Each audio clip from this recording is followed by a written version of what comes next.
আউলিয়া কেরাম হলর কিনারার মধ্যে আউলিয়া কেরাম হল নির্জন স্থানও থাকেন।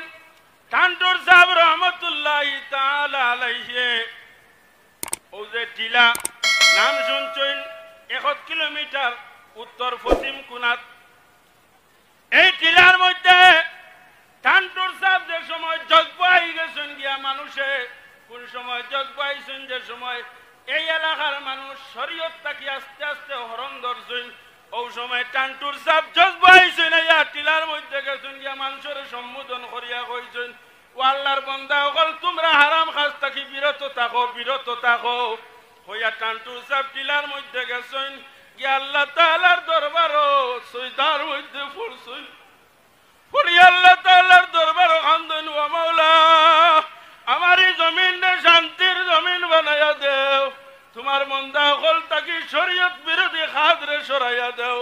বাইরে টান্টুর সাহেব যে সময় টিলার মধ্যে ইবাদত করেন, অন্ধকার রাত্রিতে টিলার মধ্যে যান গিয়া ইবাদত করেন। ওই সময় মানুষে দেখেন টান্টুর এই টিলার মধ্যে খালি জলমল করতে আছে। কি যেন বস্তু খালি জলমল করতে আছে। মানুষ আস্তে আস্তে কিনারার মধ্যে যায় গিয়া দেখেন লাইটের মতো খালি প্রকাশ দিতে আছে। মানুষের সাইন কি বস্তু হাতের মধ্যে লইয়া দেখেন এটা হইল কি গাছ।